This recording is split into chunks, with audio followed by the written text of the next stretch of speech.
My son asked the doctor, "How long does she have left? I need to know when to sell her house." I was standing behind the wall in the hallway and heard the entire conversation. The next day, I called my lawyer and, good day, dear listeners. It's Clara again. I'm glad you're here with me. Please like this video and listen to my story till the end, and let me know which city you're listening from. That way, I can see how far my story has traveled. I never thought I'd spend my 73rd birthday planning how to survive my own son's greed. But life has a way of teaching you lessons when you least expect them, doesn't it? For 20 years after Harold's death, I'd lived in our house on Maple Street. The same house where we'd raised our 3 children, celebrated countless Christmases, and built a lifetime of memories. The mortgage was paid off decades ago. The garden still bloomed every spring just like Harold had designed it. I wasn't wealthy, but I was comfortable. My pension covered my needs, and I'd saved enough to maintain my independence. My son Bradley was my youngest, the baby of the family. Maybe that's why I'd always been softest with him. His sisters, Jennifer and Patricia, had moved out of state. Jennifer to Oregon with her family, Patricia to Florida after her divorce. But Bradley stayed close. Too close, I would later realize. He married Vanessa 5 years ago, a sharp-eyed woman with expensive tastes and a smile that never quite reached her eyes. I tried to like her. I really did. What mother doesn't want to embrace her son's choice? But there was something calculated in the way she assessed my home during visits, running her fingers along the oak banister, commenting on the prime location and incredible lot size. The first troubling sign came 6 months ago. I'd mentioned casually that I'd been feeling more tired than usual, nothing serious, just age catching up with me. Bradley's response seemed overly concerned. He insisted I see a specialist, made the appointments himself, drove me to every single one. "Mom, you need to take this seriously," he'd said, gripping my hand too tightly in the waiting room. "We need to know exactly what we're dealing with." At the time, I thought it was love. How foolish I was. The doctors found nothing alarming. High blood pressure, manageable with medication, some arthritis. Normal wear and tear for a woman my age. I'd live another 20 years easily, they said, if I kept active and followed their recommendations. But Bradley seemed almost disappointed. No, that couldn't be right. I must have imagined the flash of frustration in his eyes when Dr. Morrison delivered the good news. Then came the gentle suggestions. "Mom, this house is too big for you. What if you fell? What if something happened and no one was here?" Vanessa would chime in. "We saw the cutest assisted living facility, Margaret. Such a vibrant community. You'd make so many friends." I refused. This was my home. Harold's home. I wasn't ready to leave it. The visits became more frequent, always with the same undertone. How was I managing the stairs? Had I thought about what would happen to the house eventually? Had I updated my will? That last question should have been the warning bell I couldn't ignore. 3 weeks ago, I caught a cold. Nothing serious. A scratchy throat, some congestion. But Bradley insisted I see Dr. Morrison again. He took me to the appointment, and I was grateful for the ride. The waiting room was crowded that day, so Dr. Morrison called Bradley back alone first to discuss my medical history. I needed to use the restroom, so I stepped into the hallway. That's when I heard them. The door to the examination room hadn't closed completely. My son's voice carried through the gap, urgent and low. "How long does she have, realistically? I need to know because we're looking at selling her house, and the market's hot right now. If we wait too long..." I froze. The floor seemed to tilt beneath my feet. Dr. Morrison's confused voice. "Bradley, your mother has a minor respiratory infection. She's in excellent health overall. I expect she'll live many more years." "But she's 73, Bradley interrupted. "And she lives alone. Anything could happen. A fall, a stroke. I need to prepare. I need a timeline. My hand found the wall to steady myself. This couldn't be real. This couldn't be my son, my baby boy, standing in a doctor's office calculating how soon he could sell my home out from under me. When should I start listing the house? Bradley's voice continued. What's the realistic window here? I didn't hear the rest. Blood rushed in my ears as I walked back to the waiting room on shaking legs, my cold suddenly the least of my concerns. That night, I didn't sleep. I sat in Harold's old armchair, staring at the walls we'd painted together, the floors we'd refinished, the life we'd built. And I thought about what I'd do next. The next morning, I stood in my kitchen making coffee with hands that wouldn't stop trembling. I'd spent the entire night replaying that conversation in my mind, hoping I'd misheard, hoping there was some other explanation. But there wasn't, was there? My son, the boy I'd rocked to sleep, nursed through chickenpox, sent to college with every dollar Harold and I could spare, was planning my funeral before I'd even gotten sick. He was measuring my life in real estate market cycles. I set down the coffee pot before I could drop it. The betrayal cut deeper than I'd imagined possible. When Harold died, I'd told myself I still had my children. I wasn't alone. What a fool I'd been. I thought about calling Jennifer or Patricia, but what would I say? Your brother is waiting for me to die so he can sell the house? They'd think I was being paranoid. Paranoid like the elderly woman Bradley was probably already painting me as to his wife. How long had he been planning this? I walked through the house, seeing it through new eyes. Every concerned visit, every suggestion about assisted living, every question about my will, it had all been leading here. He'd been preparing, positioning himself, waiting. The cruelest part? I'd almost played right into his hands. I'd been considering adding him to my bank accounts for emergencies. He'd brought the paperwork 3 times. I'd hesitated each time for reasons I couldn't articulate, just a nagging feeling that something wasn't quite right. Thank God I'd listened to that feeling.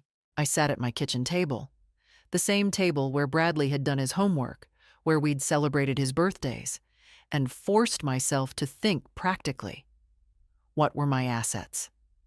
The house, worth approximately $450,000 in the current market. My savings account, $67,000.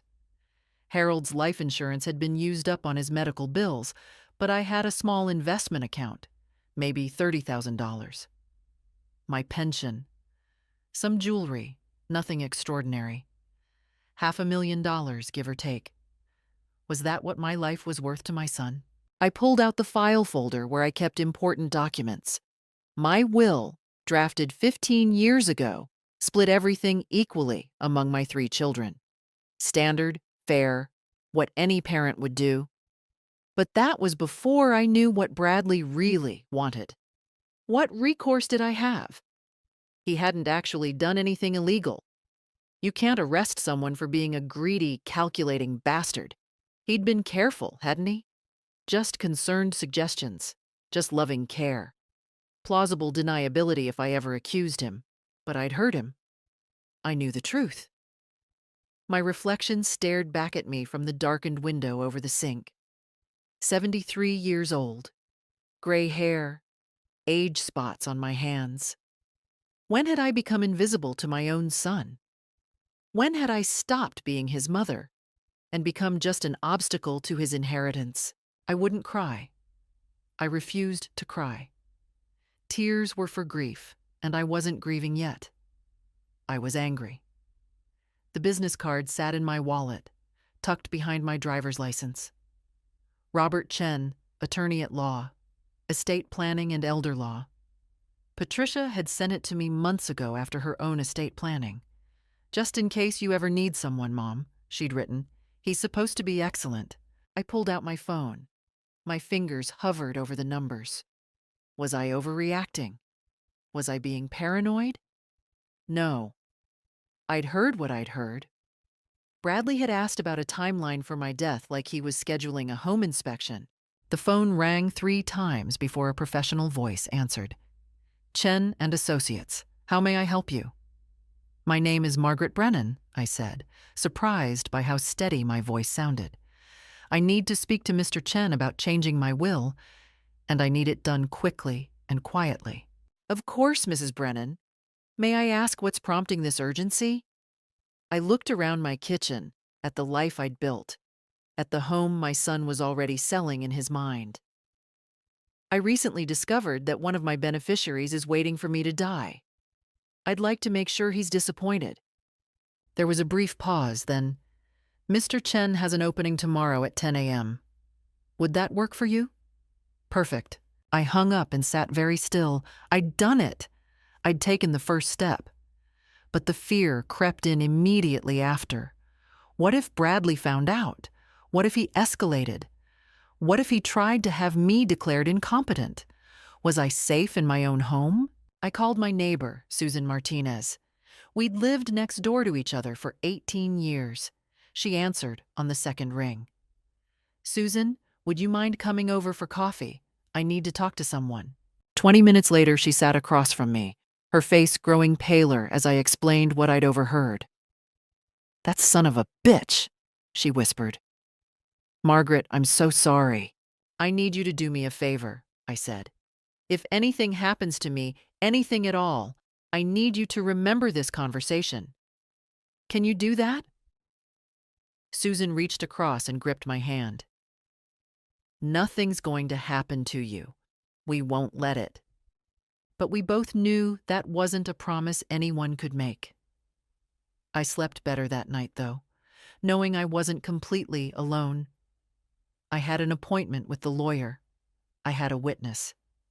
I had a plan starting to form. Bradley called the next morning. Mom, how are you feeling? Is your cold better? I thought about confronting him right then, but no. I needed to be smart about this. Much better, sweetheart, I said, the endearment tasting like ash in my mouth. Dr. Morrison said I'll be fine. That's great, Mom. Really great. Did I imagine the disappointment in his voice, or was it really there? I need to run some errands today, I continued. I'll be out most of the morning. Do you need a ride? I can come by. No, Susan's taking me. We're making a day of it. A pause. Okay. Well, call if you need anything.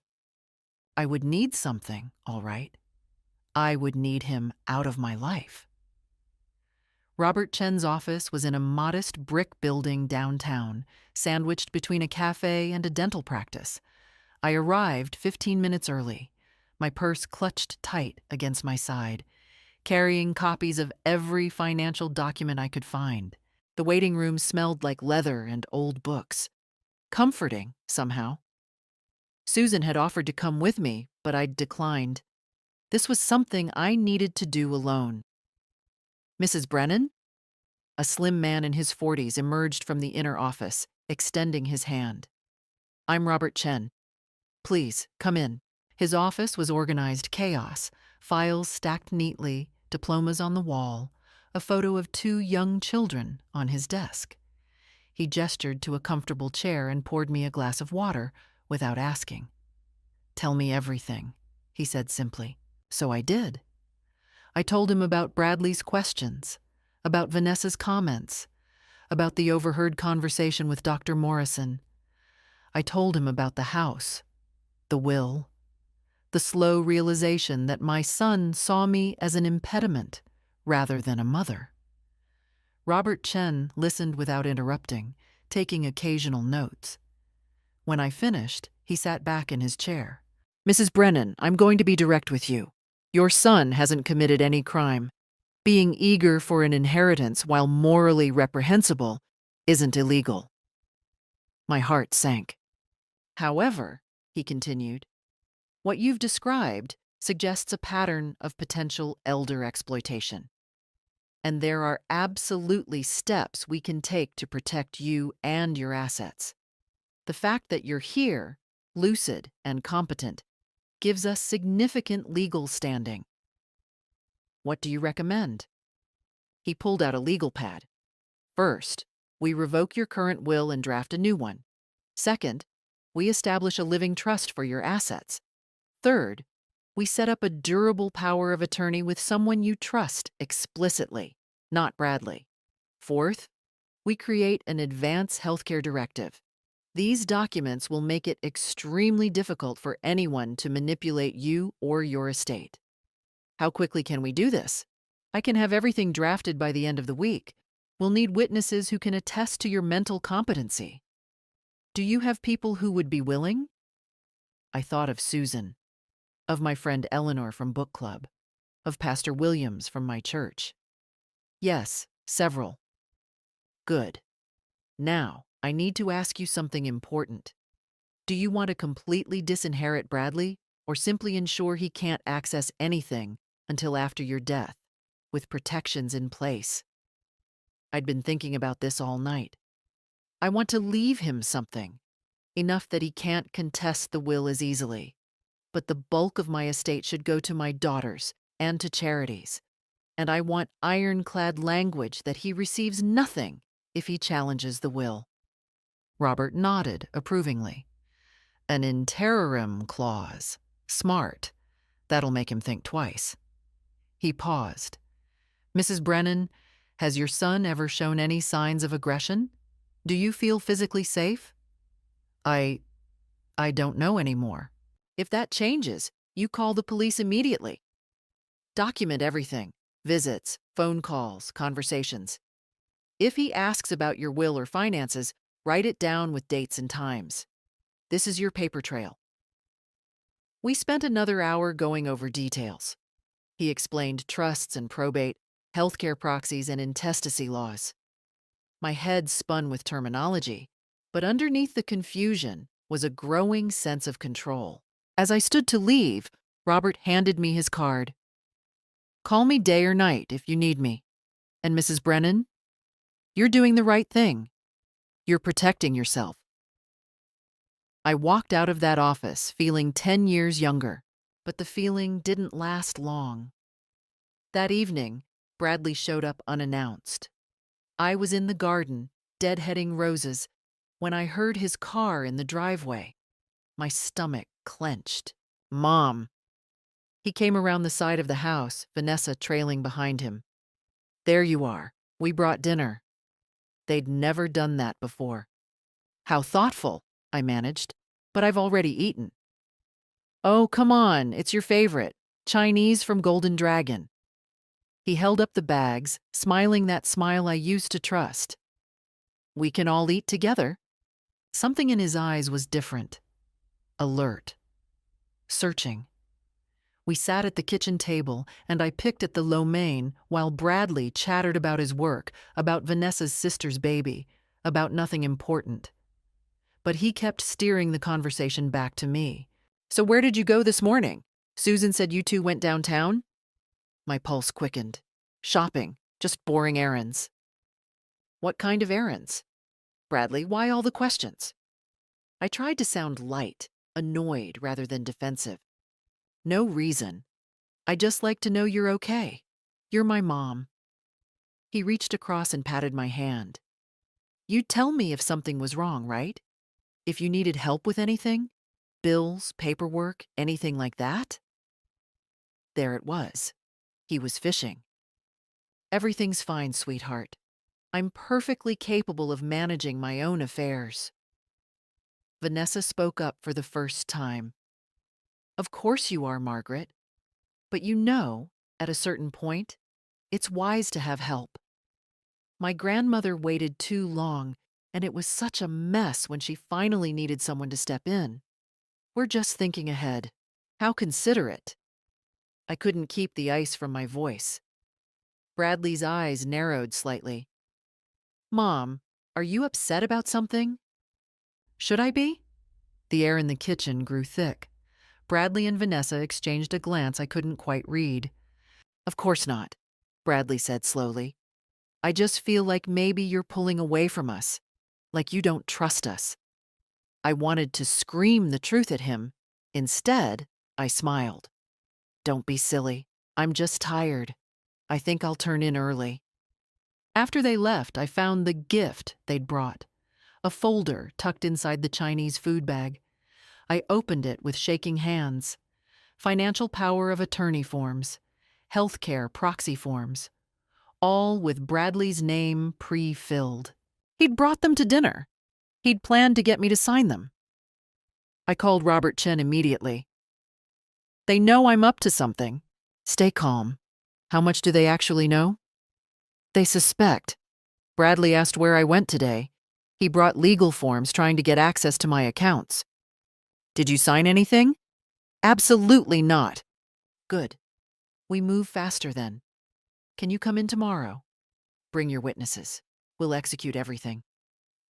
That night, I barely slept. Every sound made me jump.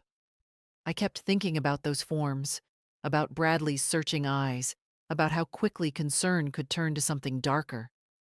What had I unleashed? And more importantly, what would Bradley do when he found out I'd cut him off? The signing ceremony, as Robert called it, took place in his office at 2 p.m. the next day. Susan was there, along with Eleanor and Pastor Williams.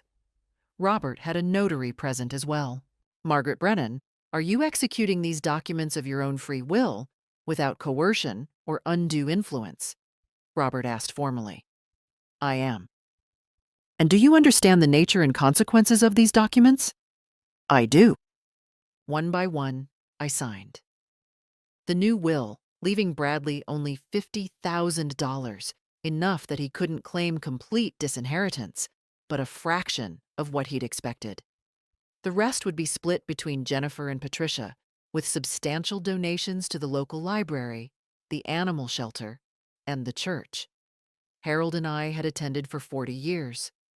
The Living Trust, placing my house and investments beyond anyone's immediate reach. The power of attorney, naming Patricia as my agent. The healthcare directive, ensuring Bradley would have no say in my medical decisions. Each signature felt like cutting a cord. "How do you feel?" Susan asked me afterward, over coffee at the cafe next door.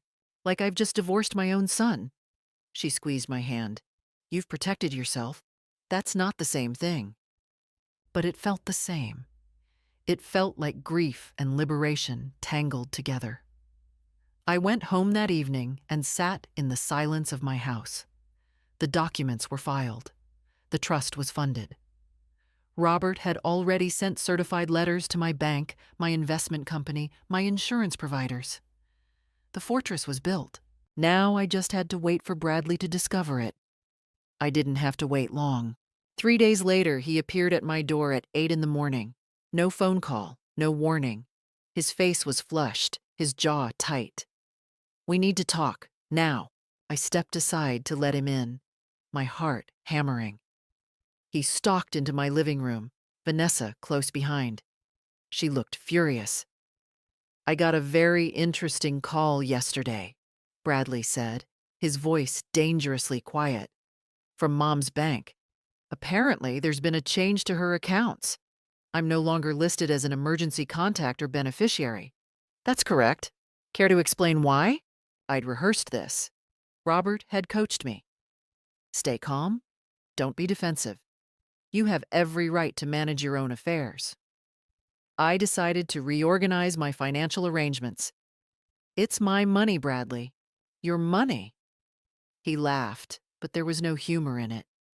"The money Dad worked his entire life for, the money that's supposed to take care of this family. Your father worked to take care of me, and I'm still very much alive." Vanessa stepped forward.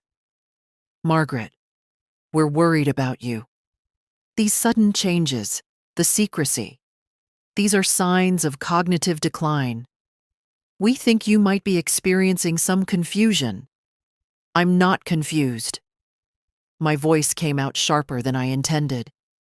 "I know exactly what I'm doing." Bradley's mask slipped. For just a moment, I saw raw fury in his eyes. "You can't do this. I'm your son. I have a right. You have no rights to my property while I'm living. Did someone put you up to this? He was pacing now, agitated. That neighbor, Susan? Did she tell you to cut me out? I made these decisions myself. Bullshit! The word exploded from him. Vanessa put a warning hand on his arm, but he shook her off. You've never made a financial decision in your life without Dad. Now suddenly you're setting up trusts? Hiring lawyers? Who's manipulating you? The only person who's been manipulating me is you. Silence dropped like a stone. Bradley's face went pale, then red. What the hell is that supposed to mean? I heard you, Bradley, at Dr. Morrison's office.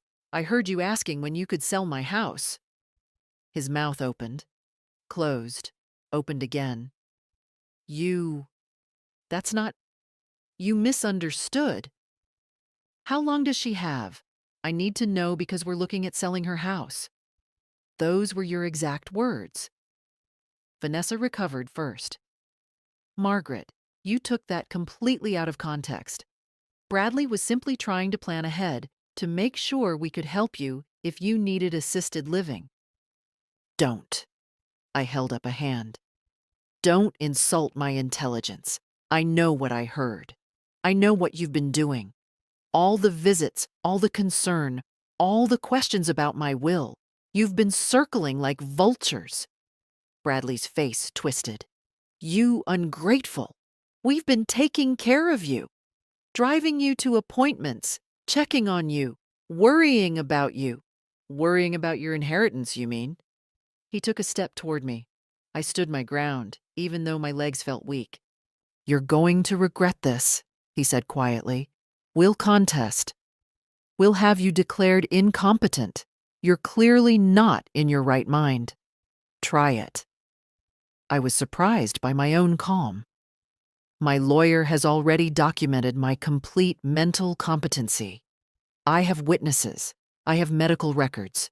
You'll lose, and you'll waste whatever money you do get on legal fees. This isn't over, Mother. The formal title felt like a slap. You don't know what you've done. We needed that money. We have debts, obligations. Then get a job like everyone else. Vanessa grabbed his arm. Bradley, we should go. We should talk to our own lawyer. Yes, I said. You should go. At the door, Bradley turned back. You're making a huge mistake. When you're lying in a hospital bed, when you need someone to take care of you, don't come crying to us. I won't. The door slammed hard enough to rattle the windows. I stood frozen in the middle of my living room, shaking so hard my teeth chattered. Then my legs gave out, and I sank onto the couch. What had just happened? Had my son really threatened me? Had he really revealed himself so completely? I called Robert Chen. He knows. He came here. He threatened to have me declared incompetent. Did he threaten you physically? No, but he was angry, really angry. Document everything that was said. Write it down now while it's fresh. And Margaret? Consider this.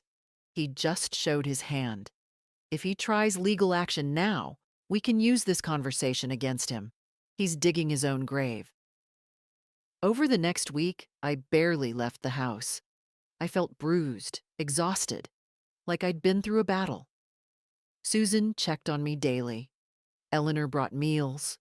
Pastor Williams called to pray with me. I needed this time. I needed to mourn the son I'd thought I had and accept the reality of the man he'd become. But I also knew this wasn't over. Bradley wasn't the type to accept defeat. He was regrouping, planning, and I needed to be ready for whatever came next. The first letter arrived a week later, handwritten, on Bradley's personalized stationery. Dear Mom, I'm so sorry for how I reacted. I was shocked and hurt, and I said things I didn't mean. You're my mother, and I love you. Nothing matters more than our relationship. Can we please talk? I miss you. Love. Bradley. I read it twice, looking for the trap. It sounded sincere. It sounded like the son I'd raised, but I'd learned the difference between sounding and being. I didn't respond. 3 days later, flowers arrived. 24 roses, my favorite color. The card read, "Please forgive me. You're all I have." I gave them to Susan. Then the phone calls started. Bradley called every morning at 9, leaving increasingly emotional voicemails. "Mom, please pick up. I can't sleep knowing you're angry with me. Mom, Vanessa and I are in counseling. We're working on ourselves. We want to make this right. Mom, I've been thinking about Dad, about how disappointed he'd be to see us like this. He'd want us to reconcile." That last one almost worked. Almost. But Harold had been dead for 20 years, and invoking his name to manipulate me was a new low. I finally answered on the 5th call. "Bradley." "Mom." "Oh, thank God, I've been so worried. Are you okay?" "I'm fine." "Listen, I know I screwed up. I know I hurt you. But I want to fix this. Can I come over? Can we talk face to face?" "I don't think that's a good idea." "Please." His voice cracked convincingly. "I'm your son. Don't shut me out forever. I made a mistake, but haven't you ever made mistakes? Didn't you teach me that forgiveness was important?" The guilt hooks, the manipulation tactics. I could hear them all now, clear as bells. "Bradley, I forgive you. But forgiveness doesn't mean putting myself back in a position to be hurt. I would never hurt you." "You already did." "That's not fair. I was stressed. I was worried about money, and I said something stupid to a doctor in a private conversation. You were never supposed to hear that. It doesn't mean I don't love you.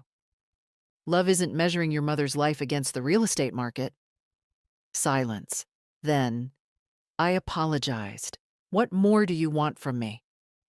"Nothing, Bradley. I want nothing from you. You're really going to throw away our entire relationship over one mistake? You're really going to pretend this was one mistake? What about the power of attorney forms? What about trying to get me into assisted living? What about questioning my competence? I was trying to help." "No, you were trying to get control of my assets. And now that you can't, you're trying to guilt me into giving you another chance." His tone shifted. The warmth drained out. "You know, you're being incredibly selfish. Vanessa and I have been struggling financially. We thought you'd want to help your own son. Get a job." "I have a job. It's not enough. The economy is terrible and we have expenses." "Not my problem." "Wow." His laugh was bitter. "Dad would be ashamed of you." "No," I said quietly. "Dad would be ashamed of you. Goodbye, Bradley." I hung up. My hands were steady. My conscience was clear. I'd given him nothing to work with. The attempts continued, though. Vanessa sent me a long email about how much they loved me, how they'd made mistakes but wanted to be better, how they hoped I'd reconsider whatever it is you've done with your estate planning. I deleted it without responding. They sent gifts, a new cardigan in my favorite color, a book I'd mentioned wanting to read, a framed photo of Bradley as a child, calculated to pull at my heartstrings. I donated everything to Goodwill, but I wasn't weathering this alone. Susan became my daily checkpoint, stopping by every evening for tea. Eleanor invited me to join her gardening club. Pastor Williams asked me to volunteer with the church's literacy program, working with immigrant families learning English.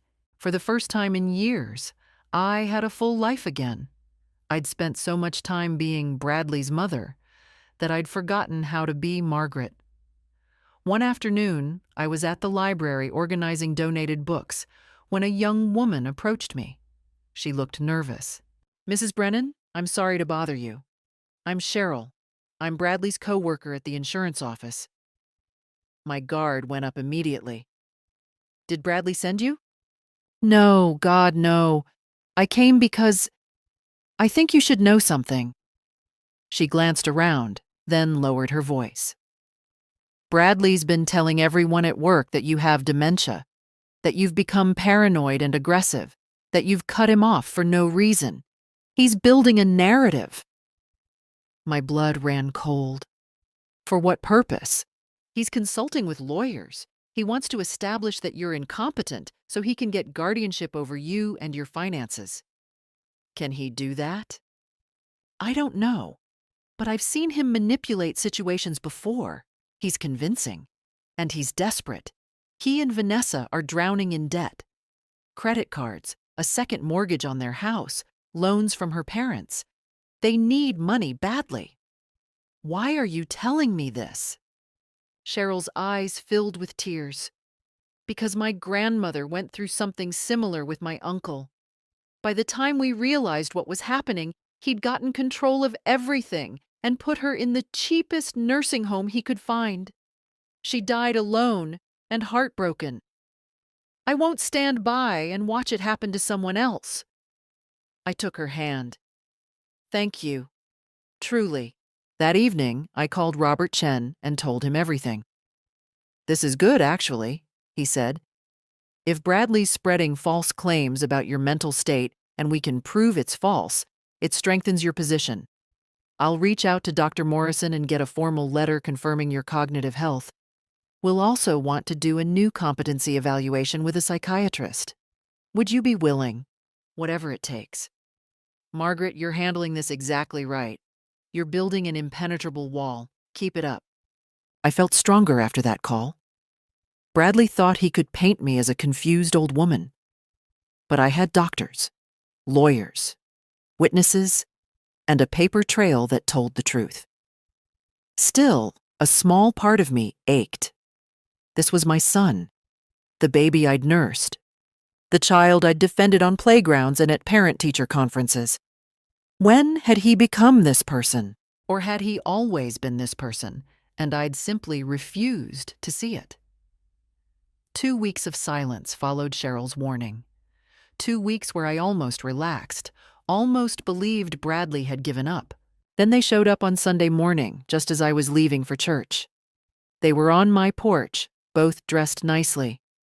Bradley held a bakery box. Vanessa carried a bouquet of fresh tulips. They looked like the picture of contrite adult children. Mom, please don't shut the door, Bradley said quickly. We just want 5 minutes, please.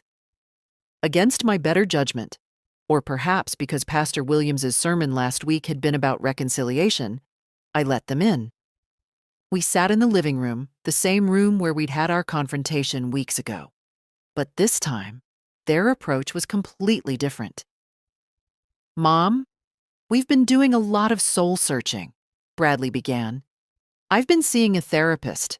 Vanessa and I both have. And we've realized we've handled this all wrong. We never meant to make you feel used or unloved, Vanessa added softly. We can see now how our anxiety about the future came across as greed. That was never our intention. I said nothing. I waited. Bradley leaned forward, his expression earnest. The truth is, we've been under a lot of financial pressure. I should have been honest with you about that instead of whatever it looked like I was doing. We need help, and I was too proud to ask for it directly. So you asked my doctor instead when I'd die? He winced. That was the lowest moment of my life. I was desperate and scared, and I said something unforgivable. But it doesn't reflect who I am. You know me, Mom. You raised me. Am I really the villain you're making me out to be? The question was designed to make me doubt myself. It almost worked. What do you want, Bradley? We want a relationship with you, Vanessa said. We want to be a family again. We miss having dinner together, going to movies, celebrating holidays. Don't you miss that too? I did miss it. I missed the fantasy of a loving son. But I didn't miss the reality. And, Bradley continued carefully, we were hoping that maybe, if we can rebuild trust, you might reconsider some of the changes you've made. Not for us. We don't expect anything. But because cutting us out completely seems so final, so harsh. There it was. The real reason for this visit. You want me to change my will back. We want you to make decisions based on love, not fear, Bradley said. Whatever someone has told you about us, whatever you think we were planning, it's not true, Mom. We love you. We'd never hurt you. Vanessa pulled out a tissue, dabbing at her eyes. We've made mistakes, Margaret. We're not perfect, but we're family. Doesn't that mean something? I looked at them both. Bradley with his practiced sincerity, Vanessa with her calculated tears. They'd rehearsed this. They'd strategized. This was their last play, their final manipulation. And I'd almost fallen for it. You're right, I said slowly. Family does mean something. It means people who love you unconditionally. People who care about your well-being more than your bank account. People who don't measure your life in timelines and market windows. Bradley's face tightened. Mom, I know what you are, I continued. I've known since I heard you at Dr. Morrison's office, and everything you've done since then has only confirmed it. The threats, the attempts to have me declared incompetent, the lies you've been spreading about my mental state. Yes, Bradley, I know about those too. Vanessa's tears dried up instantly. Someone's been feeding you lies. Cheryl from your office isn't a liar. Dr. Morrison isn't a liar. The bank representatives you called trying to get information about my accounts aren't liars. You are. Bradley stood up abruptly. This is insane. You're actually insane. We came here to reconcile, and you're attacking us with paranoid accusations. Get out of my house. We're trying to help you, his voice rose. You're 73 years old, living alone, clearly not thinking clearly. I said, get out. Vanessa stood too, her face flushed with anger. You're going to regret this. You're going to end up alone and sick, with no one to take care of you, and it'll be your own fault. Better alone than with vultures. We're your family, Bradley shouted. We have a right to be in your life. You have no rights where I'm concerned. Not to my home, not to my money, not to my time. Now leave, or I'll call the police. Call them. Bradley's face was red, a vein throbbing in his temple. Call them and explain how you've cut off your devoted son for no reason. See whose side they take. I pulled out my phone and dialed 911. That made them move. Vanessa grabbed Bradley's arm, pulling him toward the door. You'll pay for this, Bradley hissed at me. One way or another, you'll pay. Is that a threat? It's a promise. They slammed the door hard enough to rattle the pictures on the wall. I heard their car peel out of the driveway, tires squealing. Then I sagged into my chair, the phone still in my hand, shaking violently. The 911 operator's voice. 911. What's your emergency? I'm sorry. False alarm. My son was here, and he was threatening me, but he's left now. Ma'am, do you need an officer to come by and take a report? Did I? Would it help or make things worse? Yes, I heard myself say. Yes, please. Officer Martinez arrived 20 minutes later. I told her everything while she took notes. The overheard conversation, the legal changes, Bradley's attempts at manipulation, today's confrontation and threat. Mrs. Brennan, has your son ever been physically violent with you? No, but I'm afraid he might be. We can't arrest him for words alone, but I'm filing this report. If he contacts you again, if he comes to your property, if he threatens you in any way, you call us immediately. Don't wait. And consider getting a restraining order.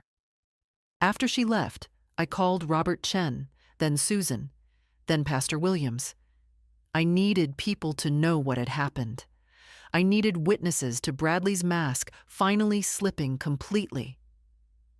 That night, I lay in bed, unable to sleep.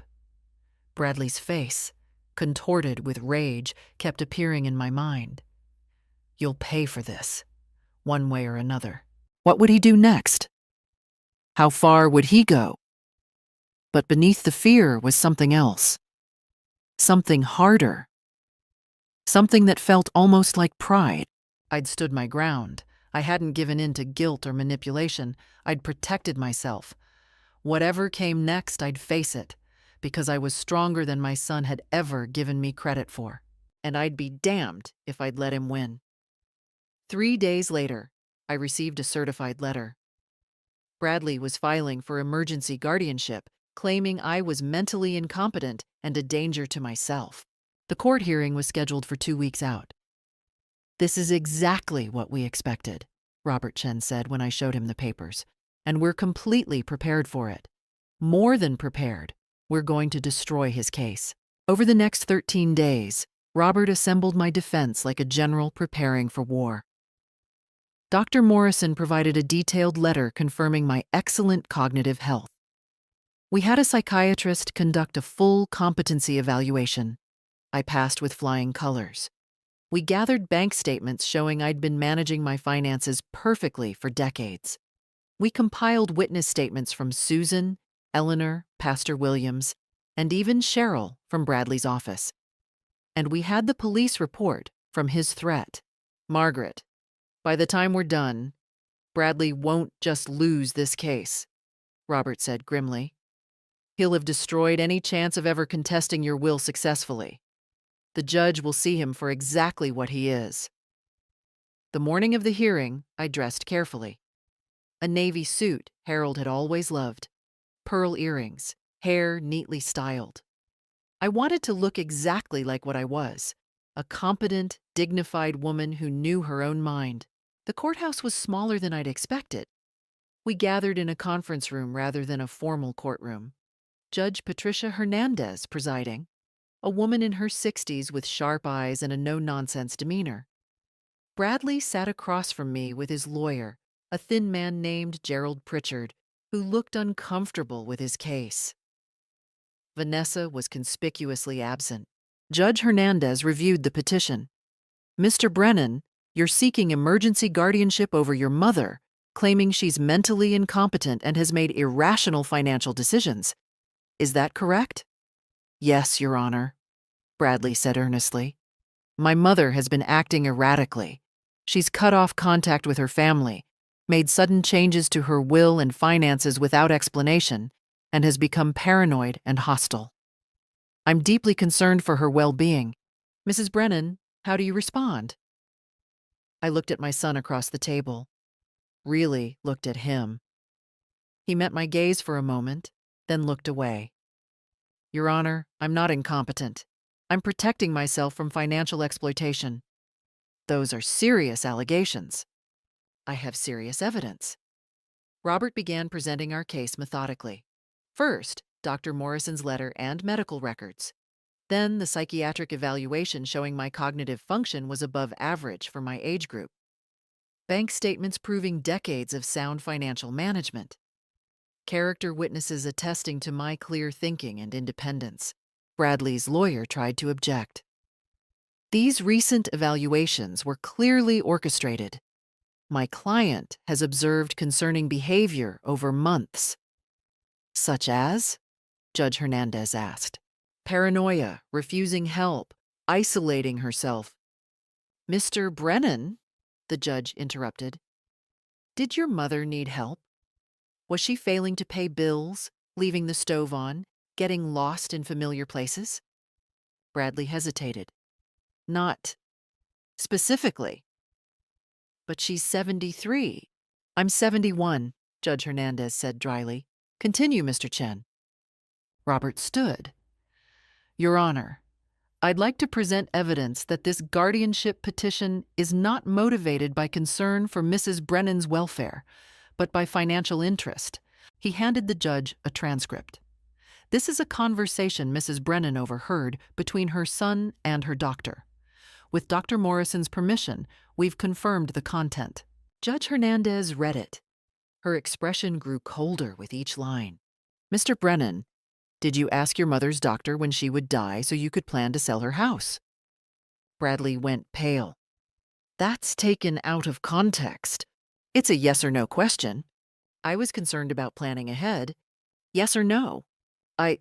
The conversation happened, but it wasn't meant the way it sounds.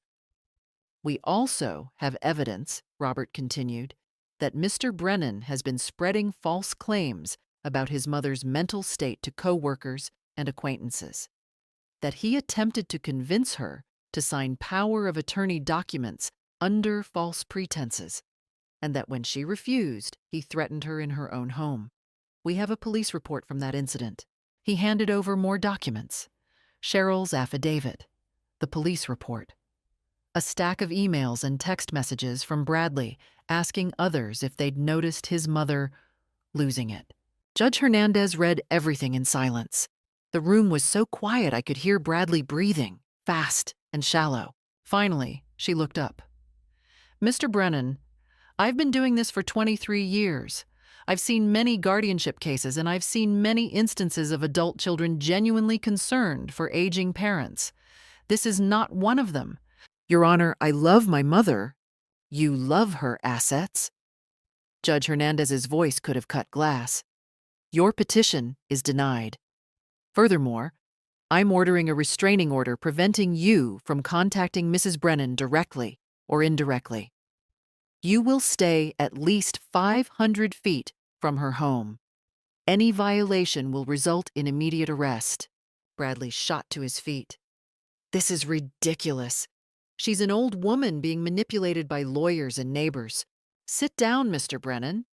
Judge Hernandez didn't raise her voice, but Bradley sat. Your mother is clearly more competent than you're giving her credit for. She recognized financial exploitation and took appropriate legal steps to protect herself. That's not incompetence. That's wisdom. She turned to me. Mrs. Brennan, I'm sorry you've had to go through this. No parent should have to defend themselves against their own children in court. Thank you, Your Honor. As for you, Mr. Brennan, I'm putting a note in this file. If you ever attempt another guardianship petition or will contest without substantial new evidence, I'll consider it harassment and rule accordingly. Do you understand? Bradley's lawyer put a hand on his arm, but Bradley shook him off. This is a travesty. She's going to die alone because of people like you who don't understand. We're done here. Judge Hernandez gathered her papers. Mrs. Brennan, you're free to go. Mr. Brennan, I suggest you examine your priorities. In the hallway outside, I had to lean against the wall for a moment. My legs felt weak, but it was relief, not fear. You did it, Susan said, appearing at my side. She'd been in the waiting area. You actually did it. Robert shook my hand. That was one of the most clear-cut denials I've ever seen. Judge Hernandez eviscerated his case. Through the courtroom door's window, I could see Bradley arguing furiously with his lawyer. His face was red, his gestures wild. He looked like a stranger. He looked like someone who'd finally, completely lost. Come on, Susan said gently. Let's get you home. As we walked out of the courthouse into the afternoon sun, I felt something I hadn't felt in months. Freedom. The restraining order was served to Bradley that afternoon. According to Robert, he'd tried to argue with the officer, which only made things worse. He's burning every bridge he has left, Robert told me. The next week brought cascading consequences for Bradley and Vanessa that I watched with grim satisfaction. First, word spread. In a town our size, a public guardianship hearing doesn't stay secret. The narrative Bradley had crafted, the concerned son with a deteriorating mother, collapsed. Everyone now knew the truth. Jennifer called from Oregon. Mom, I just heard what happened. I can't believe Bradley would do this. My daughters flew out the following week. For 3 days, we talked, laughed, cooked together. They met Susan and Eleanor. They saw I wasn't some fragile, confused woman, but a person with a full life. We're going to visit more, Jennifer promised. You're not alone anymore. But Bradley was alone. Cheryl told me he'd been called into his supervisor's office. His attempts to manipulate me had raised questions about his ethics. He was placed on probation at work. Vanessa's parents demanded immediate repayment of their loans. Bradley and Vanessa couldn't pay, so they had to sell their house, in a down market. The irony wasn't lost on me. Bradley had planned to put me in assisted living to get my house. Now he was downsizing while I remained in mine. The will was ironclad now. Robert had added specific language about the court case. Any challenge would trigger the in terrorem clause, and Bradley would lose even the $50,000 I'd left him. More than legal consequences, Bradley faced social exile. People stopped inviting him and Vanessa to events. Friends drifted away. 3 months later, I saw him at the grocery store. I was with Susan, getting ingredients for a dinner party. He was alone, looking haggard. Our eyes met across the produce section. He looked away first. He looked defeated, hollow. I remembered his voice asking when I'd die. I remembered his threats. No, I didn't feel sorry for him. I felt free. My life bloomed. The literacy program became my passion. I joined book club, started exercise classes, took a painting course. I updated my will again, reducing Bradley's inheritance to $1. The symbolic dollar. He made his choices, I told Robert. These are the consequences. 6 months later, Bradley's lawyer sent a letter. Bradley was dropping all claims. He asked only for one mediated conversation for closure. I wrote back one sentence. No. That evening, I hosted dinner. Susan, Eleanor, Pastor Williams, Cheryl. My home was full of people who actually cared about me. Susan raised her glass. To Margaret, the strongest woman I know. Later, alone, I walked through each room. This was mine. Truly, completely mine. I'd won my freedom, my dignity, my right to live on my own terms. And Bradley had lost everything, with no one to blame but himself. A year after the court hearing, my life had transformed completely. The literacy program expanded. I worked with 6 women regularly. My daughters visited frequently. Patricia and I took that trip to Ireland, scattering some of Harold's ashes in County Kerry. I started dating George, a widower from painting class. Just companionship and laughter. I established a scholarship fund in Harold's name. My investment account grew steadily. Meanwhile, Bradley lost his job after accounting irregularities. Vanessa left him. He moved into a studio apartment, working retail at a big box store. I saw him once from a distance, wearing a blue vest. He'd aged badly, gray hair, stooped shoulders. He looked older than me. His friends, wife, job, house, reputation, all gone. For money he never received. Jennifer and Patricia cut him off completely after reading the court transcripts. On my 75th birthday, 50 people celebrated with me. I chose joy. So that's my story. My son tried to steal my life while I was still living it, and I stopped him. Here's what I learned. Trust yourself. Protect yourself. Your children are not entitled to your assets while you're alive, or even after, if they've proven unworthy. What would you do if you overheard that conversation? Would you have the courage to act? I hope you never need to find out. But if you do, remember, you're worth fighting for. Thank you for listening. Please share this story if it resonated with you, and remember, stay strong.